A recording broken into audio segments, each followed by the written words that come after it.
world, welcome back to another video. April is here and that means it's time to tell you which books I read in March. First of all, Aria from Book Geek Movie Freak and I loosely organised a Lunar Chronicles readathon, so I started with Cinder and then moved on to Scarlet, Cress and Winter. I haven't read any of the accompanying novellas yet, mostly because I'm pissed off that they don't come in editions published by Puffin, who published these as well. I want them to match, guys. How difficult can it be? Anyway, Cinder I'd already read before and I remember the plot pretty well, but it was still quite nice to kind of dive into that world again and to reacquaint myself with all the characters. I think that of all the protagonists of all the 4 books, Cinder is the one who's most clear in my mind, most fleshed out, because even in the other books you get a fair amount of the story through her perspective.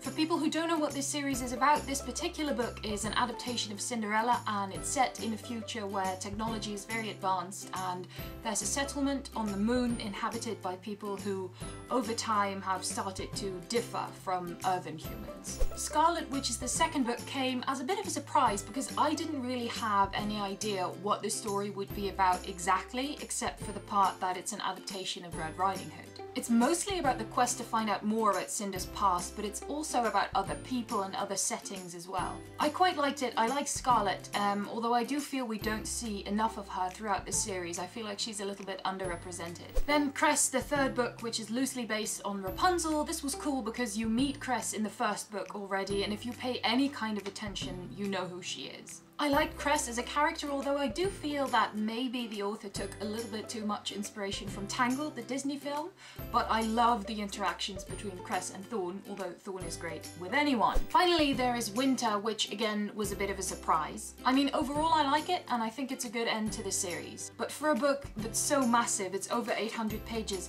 I don't think it does quite enough to justify its being so massive. There's a lot of splitting up the group and engaging in plans that end up failing, which in a sense fit with the fairy tale theme because, you know, there are obstacles to overcome and all that. But they also add a lot of bulk to the book, which I don't think was entirely necessary. As for the character of Winter, I do think she's very interesting and she provides a very interesting point of view because she is a member of the Lunar Court.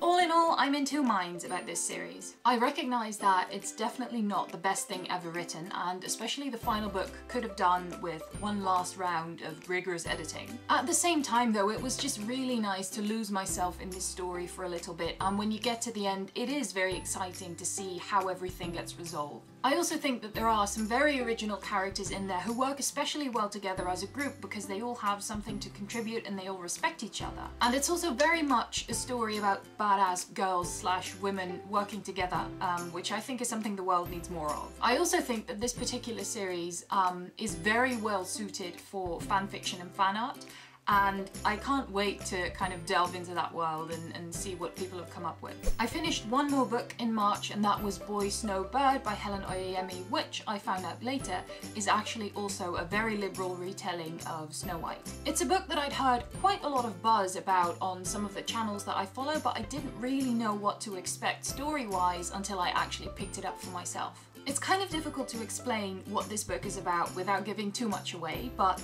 there's a family with secrets, there's a lot to do about mirrors, there's some magical realism, but it's not too prevalent. I had some trouble getting into this book, which I blame on the Lunar Chronicles because I read all of them in one go and I came off the high of finishing that series when I got into this one, and it's completely different.